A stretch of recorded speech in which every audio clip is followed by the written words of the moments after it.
हाँ, ये अभी कल ही पढ़ाए हैं और मेरी प्राइवेसी खतरे में आ गई है। राइट टू प्राइवेसी किस अनुच्छेद के तहत? अनुच्छेद 21 के तहत किस वाद में इसकी चर्चा की गई? मतलब किस वाद में सुप्रीम कोर्ट ने कहा कि राइट टू प्राइवेसी जो है अनुच्छेद 21 के तहत जीवन के अधिकार के तहत आता है? कल वो कुछ नाम ले रहा था, हाँ, पुट्टा स्वामी केस में। हाँ, चलो बस एक बार बोलते जाना एक तरफ से। अनुच्छेद 12 क्या कहता है? राज्य की परिभाषा। अनुच्छेद 13 क्या कहता है? संसद कोई ऐसा कानून नहीं बनाएगी जो मूल अधिकारों का हनन करती है। अनुच्छेद 14 क्या कहता है? विधि के समक्ष समानता और विधियों के समान संरक्षण। कौन सा नकारात्मक है इसमें? विधि के समक्ष समानता। और सकारात्मक विधि के समक्ष कहाँ से लिया गया? ये वाला अमेरिका से लिया गया। अनुच्छेद 15 क्या कहता है? 15 राज्य क्या? राज्य किसी भी नागरिक को उसके धर्म, मूल, वंश, जाति, लिंग या जन्म स्थान के आधार पर भेदभाव नहीं करेगी। कहाँ पे भेदभाव नहीं करेगी? सार्वजनिक स्थान। अनुच्छेद 16 क्या कहता है? अवसर की समानता। आरक्षण भी इसी में है। प्रथम पिछड़ा वर्ग आयोग का गठन कब किया गया? 1953। इसके अध्यक्ष कौन थे? काले विल्कर। द्वितीय पिछड़ा वर्ग आयोग का गठन 1979। क्या कहा जाता है? और मंडल आयोग कहा जाता है, क्योंकि इसके अध्यक्ष कौन थे? बीपी मंडल थे। कितने % आरक्षण की सिफारिश की थी? 27% आरक्षण। ठीक है। अनुच्छेद 17 क्या कहता है? एक नागरिक संरक्षण अधिकार अधिनियम है 1955 का। इसी में ये अधिकार दिया गया था किसको? अनुसूचित जाति को। और एक अनुसूचित जाति और जनजाति दोनों से जुड़ा हुआ है, यानी SC ST एक्ट कब का है? कब का है याद है? हाँ, 1989 का है। याद नहीं किए हो सब? क्या कि इस भरोसे बैठे हो कि ऑप्शन आएगा तो कर ही ले जाएंगे, तब गड़बड़ हो जाएगा। हाँ, ये इस भरोसे नहीं बैठना है कि नहीं ऑप्शन आएगा तब तो कर ले जाएंगे सर, कोई टेंशन नहीं है।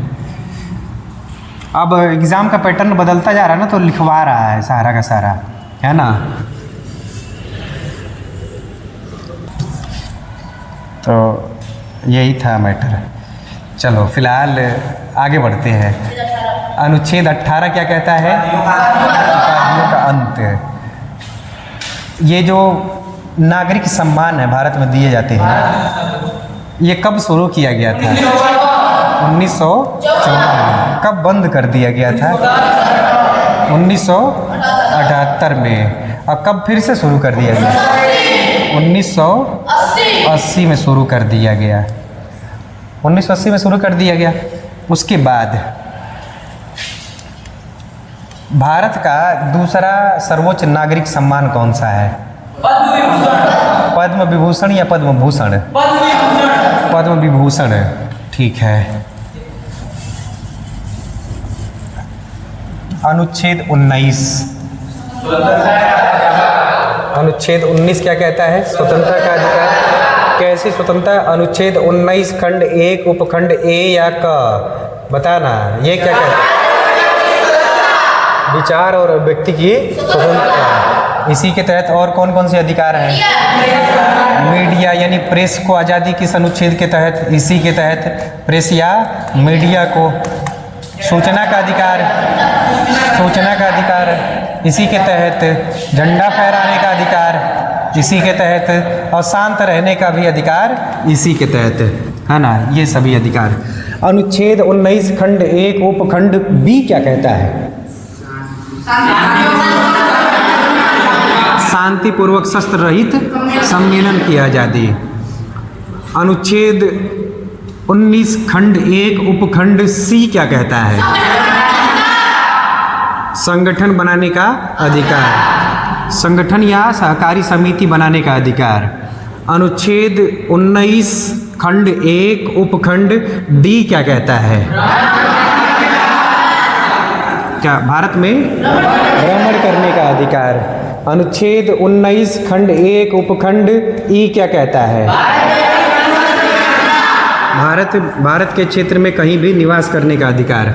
अनुच्छेद 19 खंड 1 उपखंड ई एफ क्या कहता है?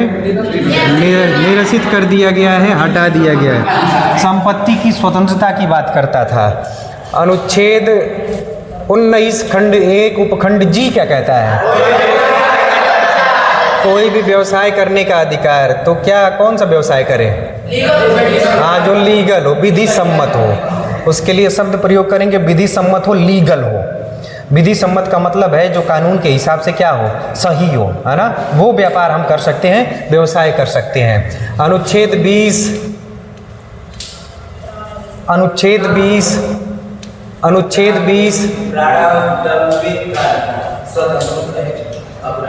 भूल गए क्या? अनुच्छेद 20 क्या है? नहीं याद हुआ है। अनुच्छेद 20 जो है ये क्या कहता है? अपराध, दोष क्या कहता है? भूतलक्षी विधायन। और दूसरा क्या था? ये भूतलक्षी विधायन की बात करता है, भूतलक्षी विधायन। और ये दोहरे दंड की मनाही, दोहरे दंड की मनाही। और ये क्या कहता है? आत्म अभिशंसन, आत्म अभिशंसन, अभिशंसन। ये 3 बात। भूतलक्षी विधायन, इसमें कहा गया है कि किसी भी व्यक्ति को तब तक अपराधी नहीं ठहराया जाएगा। ध्यान से सुनना, फिर से मैं रिपीट कर रहा हूँ। अनुच्छेद 20 कहता है कि अपराध दोष सिद्धि से संरक्षण। और अनुच्छेद 20 खंड 1 कहता है भूतलक्षी विधायन, भूतलक्षी विधायन। विधायन का मतलब कानून होता है, विधायन। क्या कहा गया है कि किसी भी व्यक्ति को तब तक अपराधी नहीं ठहराया जाएगा जब तक उसने उस समय लागू किसी कानून का उल्लंघन ना किया हो। तो आज कोई कानून लागू है और इसका उल्लंघन होगा तब तो हम अपराधी हो जाएंगे। लेकिन जैसे मान लेते हैं, क्या अभी किसी को हम गलत रास्ता बता देते हैं तो इसके लिए कोई सज़ा है क्या? नहीं ना। इसके लिए केस करने पे भी, क्योंकि ऐसा कोई कानून नहीं है। अगर मान लेते हैं कि 2026 में ऐसा कानून बन गया कि गलत रास्ता बताने वाले को भी सज़ा हो सकती है, तो तब तो इस समय अगर हम गलत रास्ता बताएंगे तो हम अपराधी हो जाएंगे। लेकिन 2025 में अगर हमने ऐसा किया है तब नहीं, तब अपराधी नहीं है ना। जब कानून होगा और उसका उल्लंघन होगा तब तो हम अपराधी होंगे, यानी जो कानून लागू होगा। तो क्या कहा गया है कि किसी भी व्यक्ति को तब तक अपराधी नहीं ठहराया जाएगा जब तक उसने लागू किसी कानून का, उस समय लागू किसी कानून का उल्लंघन ना किया हो। ये कहा गया है। अनुच्छेद 20 में दोहरे दंड की मनाही कही गई है। 20 खंड 2 में दोहरे दंड की मनाही, एक ही अपराध के लिए एक से अधिक बार दंड नहीं दिया जाएगा। अनुच्छेद 20 खंड 3 में क्या कहा गया है? आत्म अभिशंसन, आत्म अभिशंसन। और आत्म अभिशंसन का मतलब क्या है? हाँ, कि उस व्यक्ति को खुद के खिलाफ गवाही देने के लिए मजबूर नहीं किया जाएगा। तो एक बार फाइनल टच देते हैं, फिर अब इधर नहीं मुड़ेंगे। तो अनुच्छेद 20 क्या कहता है? अपराध दोष सिद्धि से संरक्षण। अनुच्छेद 20 खंड 1 क्या कहता है? भूतलक्षी विधायन। किसी भी व्यक्ति को तब तक अपराधी नहीं ठहराया जाएगा जब तक उसने उस समय लागू किसी कानून का उल्लंघन ना किया हो। अनुच्छेद 20 खंड 2 क्या कहता है? दोहरे दंड की मनाही, यानी एक व्यक्ति को एक अपराध के लिए एक से अधिक बार दंडित नहीं किया जाएगा। अनुच्छेद 20 खंड 3 क्या कहता है? आत्म अभिशंसन, यानी किसी भी व्यक्ति को खुद के खिलाफ जो है गवाही देने के लिए मजबूर नहीं किया जाएगा, मनाही की गई है। अब आ जाते हैं अनुच्छेद 21 पे। अनुच्छेद 21, अनुच्छेद 21 क्या कहता है? प्राण एवं दैहिक स्वतंत्रता। प्राण एवं दैहिक स्वतंत्रता। प्राण एवं दैहिक स्वतंत्रता। और यही कहता है जीवन का अधिकार। जीवन का अधिकार। और जीवन कैसा होगा? गरिमापूर्ण जीवन का अधिकार की बात करता है, गरिमापूर्ण जीवन। अब सुप्रीम कोर्ट ने अलग अलग निर्णय में ये इस अनुच्छेद के तहत बहुत सारी बातें जोड़ी हैं, है ना, कि जैसे विदेश जाने का अधिकार कैसा अधिकार? अनुच्छेद 21 के तहत मूल अधिकार में आता है। तो जीवन के अधिकार के तहत ही क्या है? विदेश जाने का अधिकार। विदेश जाने का अधिकार। अगला बताना, बताओ तुम लोग क्या चीज? निःशुल्क विधिक सहायता का अधिकार। निःशुल्क विधिक सहायता का अधिकार किसको होगा? ये निःशुल्क बीपीएल को, जो गरीब है ना, क्योंकि वो वकील अफोर्ड नहीं कर पाएंगे, उनका केस कौन लड़ेगा? तो उनकी तरफ से ये क्या किया जाएगा कि अनुच्छेद 21 के तहत निःशुल्क विधिक सहायता का अधिकार, मतलब सरकार अपनी तरफ से वकील करेगी। निःशुल्क विधिक सहायता का अधिकार, उसके बाद आजीविका का अधिकार, उसके बाद स्वच्छ पर्यावरण का अधिकार, ठीक है, इसके बाद बोलने का अधिकार, सोने का अधिकार भी इसी के तहत आता है, और निजता का अधिकार, शोरगुल रहित वातावरण का अधिकार, और क्या? जीवन साथी चुनने का अधिकार। हाँ यस सर, अभी तक तभी से नहीं बोल रहा था। उसके बाद निजता का अधिकार है, राइट टू प्राइवेसी, और हाँ पुट्टा स्वामी केस में। उसके बाद मरने का अधिकार है, लेकिन निष्क्रिय इच्छा मृत्यु है ना, इस पे प्रतिबंध लगाया गया है। यानी मरने का अधिकार उस व्यक्ति को है जो असाध्य रोग से पीड़ित है और बिना सपोर्ट सिस्टम के चल ही नहीं पा रहा है, तकलीफ बहुत ज़्यादा है, तब ऐसा हो सकता है कि मरने का अधिकार दिया जा सकता है। इसी में एक बात और कही गई है, भुलाए जाने का अधिकार।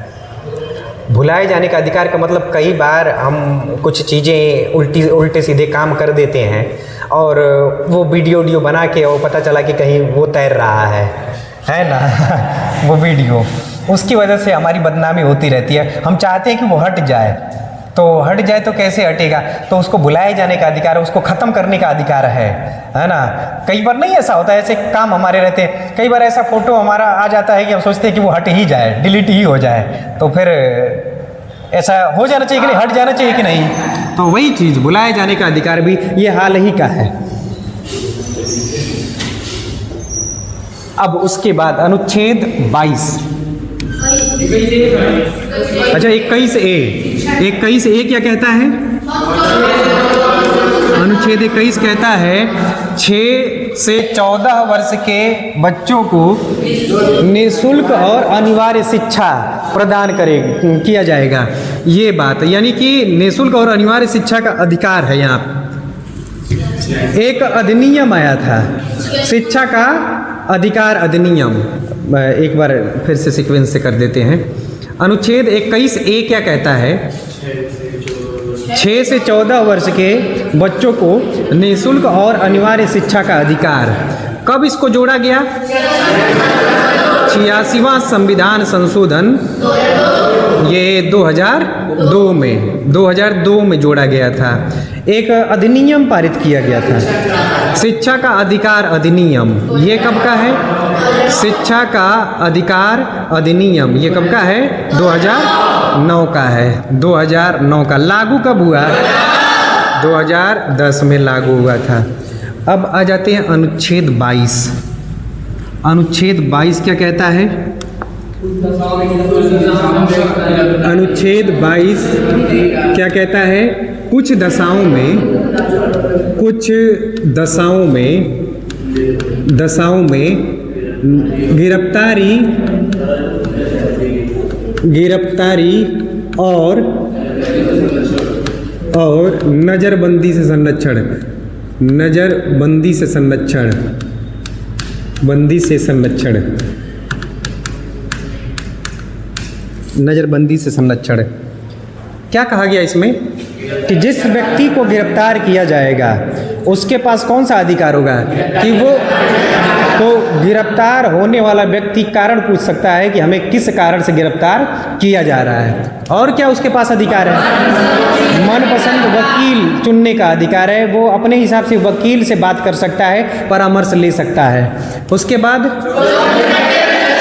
24 घंटे के अंदर, है ना, न्यायालय के सामने प्रस्तुत करना। तो ये वाला किस पर लागू ये नहीं होगा? तीनों किसको ये अधिकार नहीं है? तो एक तो शत्रु अन्य देशी, यानी कि वो व्यक्ति जो भारत में रहकर और अगर किसी दूसरे के साथ युद्ध, किसी दूसरे देश के साथ युद्ध हो रहा है और उसकी मदद कर रहा है, तो वो कैसा हो जाएगा? शत्रु अन्य देशी। उस पर ये लागू नहीं होगा, उसको ये अधिकार नहीं होगा। जैसे कारण पूछने का अधिकार, ये तीनों अधिकार नहीं होंगे। और किस पे लागू नहीं होगा? निवारक नज़रबंदी पे। इसका मतलब है कि कुछ अपराध को या भावी अपराध को जो भविष्य में होने वाला है, उस अपराध को रोकने के लिए अगर किसी को गिरफ्तार किया जा रहा है या आशंका के आधार पर गिरफ्तार किया जा रहा है, तब भी जो है उस व्यक्ति को ये अधिकार नहीं होगा, ये तीनों अधिकार नहीं होगा, यानी कारण पूछने का अधिकार नहीं। तो निवारक नज़रबंदी के तहत ये अधिकार नहीं दिया गया है। तो निवारक नज़रबंदी क्यों होती है? कि भविष्य के अपराध को रोकने के लिए, कि वो भविष्य में कोई अपराध ना हो जाए, इसकी आशंका के लिए ऐसा किया जाता है। और अगर निवारक नज़रबंदी के तहत किसी व्यक्ति को गिरफ्तार किया गया है तो अधिकतम कितने माह तक उसे जेल में रखा जा सकता है? 3 माह तक रखा जा सकता है।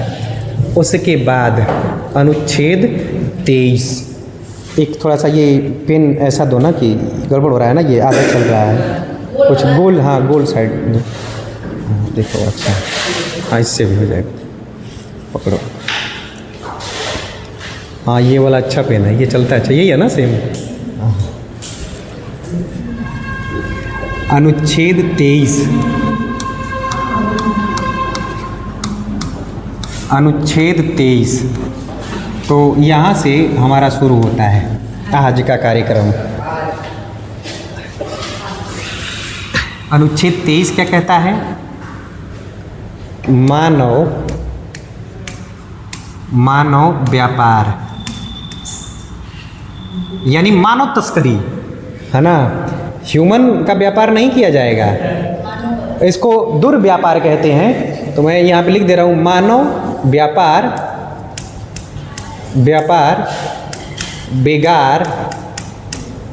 बेगार, अभी लिख लेते हैं फिर समझते हैं। एवं बलात् श्रम की मनाही, बलात् श्रम की मनाही, श्रम की मनाही, मानव दुर्व्यापार, बेगार एवं बलात् श्रम की मनाही। क्या है ये? मानव दुर्व्यापार का मतलब है ह्यूमन ट्रैफिकिंग, जो होता है मानव को ही बेच दिया जाता है ना, मानव के अंगों को, यानी मनुष्य के शरीर के अंगों को या मनुष्य को ही बेच दिया जाए तो कैसा होगा? मानव व्यापार। इस चीज़ पर रोक है, अनुच्छेद 23 ये कहता है। बेगार का मतलब क्या होता है? बेगार का मतलब होता है कि कोई व्यक्ति है और वो काम कर रहा है, तो काम जब कर रहा है तो उसको उचित मजदूरी नहीं दी जा रही है। नहीं, कई बार कहते हैं कि बेगारी बिल्कुल चल रही है।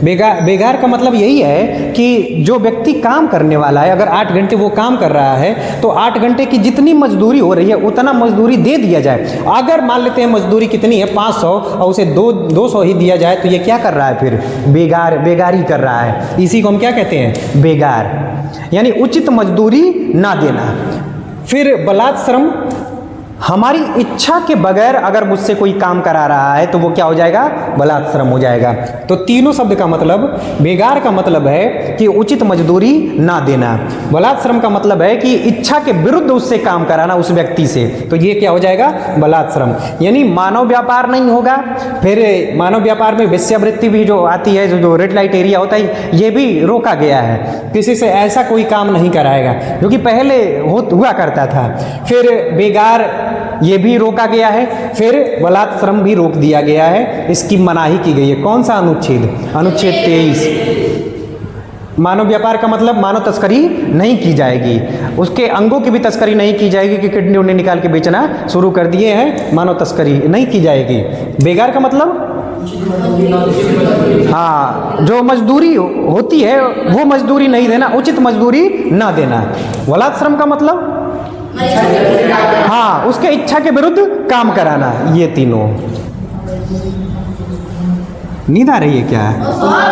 हाँ, अंकुर तो दबा के बैठ के खाया है पहले, उसके बाद से पढ़ा है आज। हाँ हाँ, उसके बाद तुम लोग इधर उधर टहल रहे थे तो पढ़ रहा था उस टाइम। पहले पूरा खा पी लिया है, उसके बाद उसके बाद रटा है। बढ़िया है, स्मार्ट है।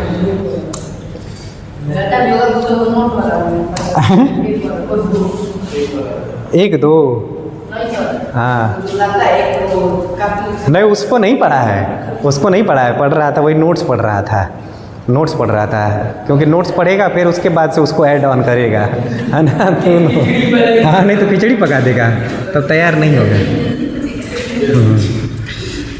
क्यों, ये नोट्स तुम्हें याद रहेगा, लेकिन अभी 3-4 किताबें बदल बदल के दे देना, कंफ्यूज हो जाओगे कि क्या क्या मैटर था, है ना। इसलिए अपना खुद का नोट्स होना चाहिए।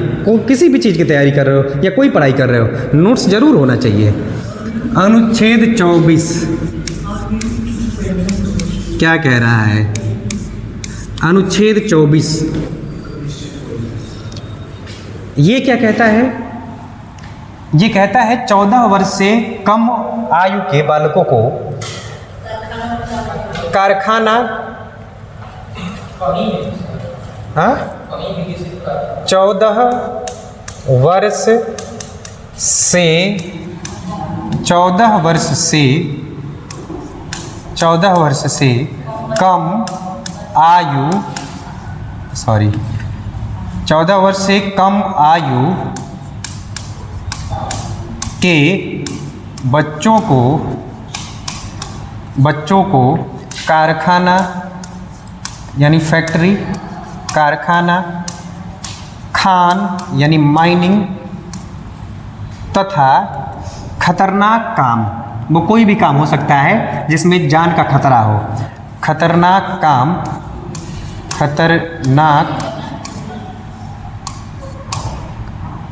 काम में नहीं लगाया जाएगा, काम में नहीं लगाया जाएगा, नहीं लगाया जाएगा, तो नहीं लगाया जाएगा, ठीक है, इधर जाएगा लिख लेना है। क्या मतलब हुआ? देखो ये शब्द पकड़ना, कारखाना यानी फैक्ट्री में तो मान के चलो कि काम नहीं मिलने वाला है अगर 14 वर्ष से कम आयु के हैं तो।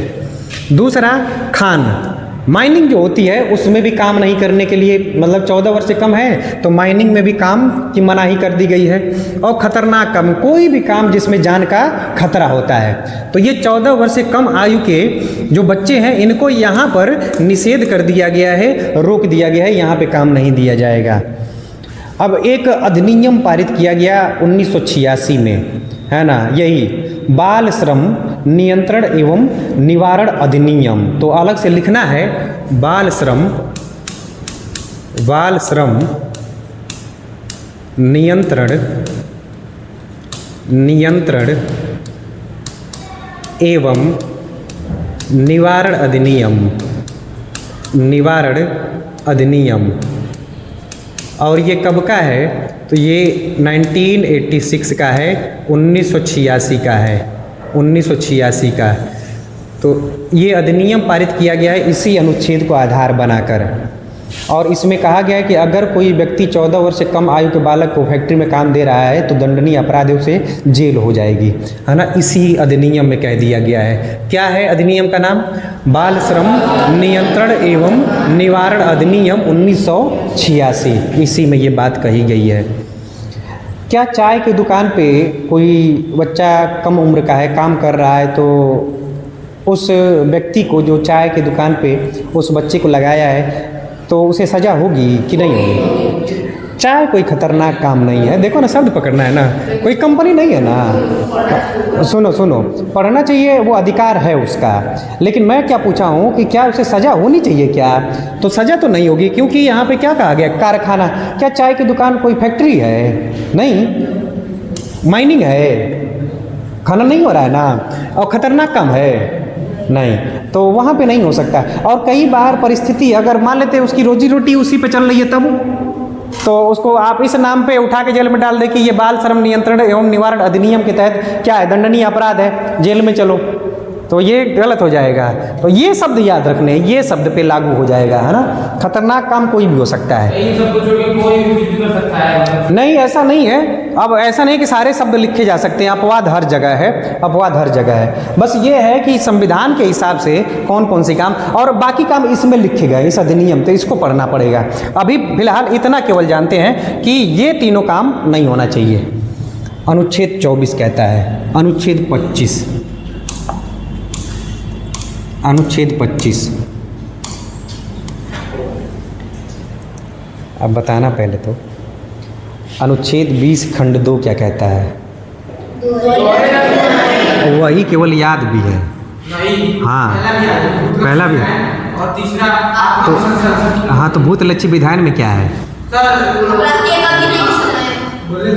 सर किसी भी व्यक्ति ने अगर कोई भी गुनाह किया है तो जब वो कानून लागू होगा तभी से उसको सजा दिया जाएगा। अगर वो वैसा कोई कानून नहीं होगा तो उसको सजा नहीं दिया जाएगा। ठीक है। और ये जो आत्म अभिशंसन है सर, किसी से भी अपने बारे में मतलब अपने खिलाफ गवाही नहीं दिला सकते। ठीक है। निजता का अधिकार? सर, हम अपनी चीजें नहीं रख सकते हैं, इसको तो कोई भी दिखा रहा है सोशल मीडिया। और प्राइवेसी, ये कौन सा केस था? कुट्टा स्वामी केस से। चलो ठीक है। अनुच्छेद 24, अनुच्छेद 25,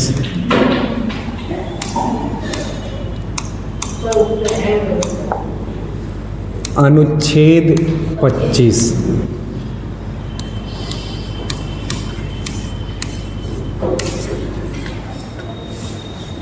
अनुच्छेद 25 क्या कहता है? तो प्रत्येक व्यक्ति को, प्रत्येक व्यक्ति को अंतःकरण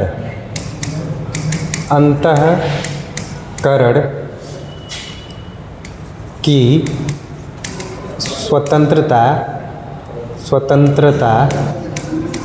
किसी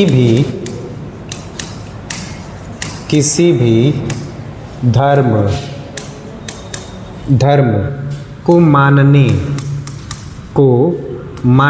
किसी भी धर्म को मानने एवं उसका प्रचार प्रसार करने की आज़ादी, उसका प्रचार प्रसार करने की आज़ादी,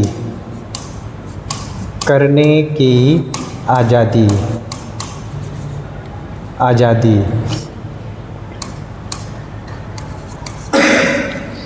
इसी में और भी बातें कही गई हैं कि हिंदू संस्थाएं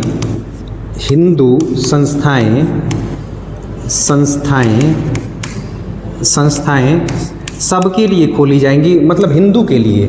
तो क्या है अभी समझेंगे, हिंदू के लिए खोली जाएंगी या सबके लिए खोली जाएंगी? सबके लिए खोली जाएंगी।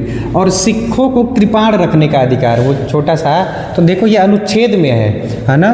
तो इसी में सिखों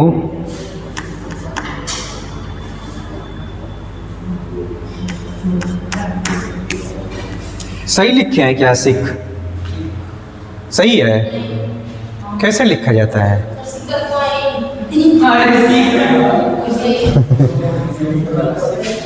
सिखों को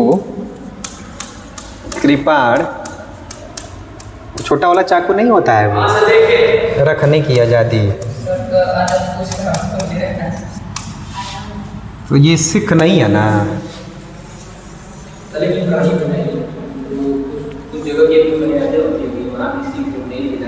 तो कुछ चीज़ें हैं जो लिमिटेड है, लिमिट लगाई गई है। मतलब जैसे पब्लिक प्लेस में ऐसे घूम रहे हैं, नहीं लेकर जा सकता है पब्लिक प्लेस पे, तो लेकर जा सकता है।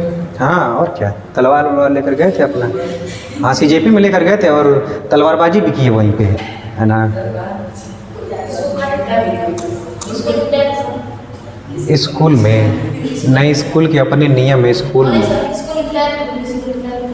किसी को निपटा दिए तो ये तो किसका भरोसा है, कौन किसको निपटा देगा। ऐसे तो कोई कुछ भी क्वेश्चन हो सकता है ना। ऐसा तो ऐसा ही कह सकते हैं, बिल्डिंग गिर जाएगी तब तब क्या करेंगे। तो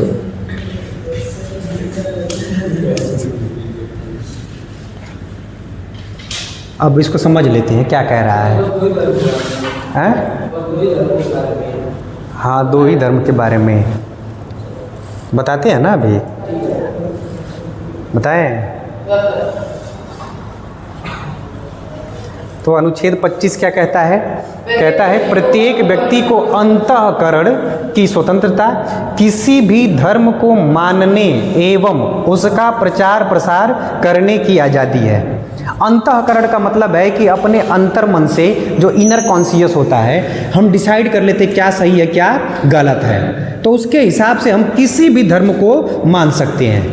ये हमारी चॉइस है ना। ये हमारी चॉइस है कि अगर हम किसी भी धर्म को अपनाना चाहते हैं या मानना चाहते हैं तो मान सकते हैं। और इसी में ये भी बात है, अंडरस्टूड है कि अगर किसी धर्म को नहीं भी मानना चाहते हैं तो भी नहीं। यानी हम आस्तिक होंगे कि नास्तिक होंगे, ये कौन डिसाइड करेगा? हम डिसाइड करेंगे। आस्तिक का मतलब जो भगवान में विश्वास करता है, और नास्तिक का मतलब जो भगवान में विश्वास नहीं करता है। तो अंतःकरण की आज़ादी और किसी भी धर्म को मानने और उसका प्रचार प्रसार। तो आप किसी भी धर्म को मान सकते हैं तो उसकी विचारधारा को आप क्या कर सकते हैं? उसका प्रचार प्रसार कर सकते हैं। ये प्रचार प्रसार करने की भी आज़ादी है। हिंदू संस्थाएं सबके लिए खोली जाएंगी, इसका मतलब है हिंदुओं के लिए। और इस हिंदू शब्द में कौन कौन आता है? 4 लोग शामिल हैं, देख लो। ये क्वेश्चन पूछा गया है कि इस हिंदू का मतलब क्या है। इस हिंदू का मतलब है कि सिख भी, यानी हिंदू मंदिर किसके लिए? ये हिंदू मंदिर जो होगा वहां पे कौन जा सकता है? सिख भी जा सकते हैं,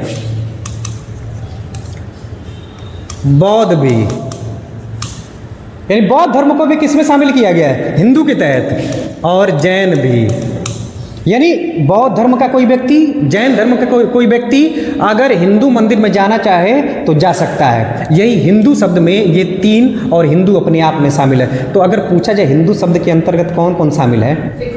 सिख, बौद्ध, जैन। क्योंकि जनरली अगर देखा जाए कि उत्पत्ति, हाँ उत्पत्ति अगर देखा जाए तो पहले कौन था, है ना।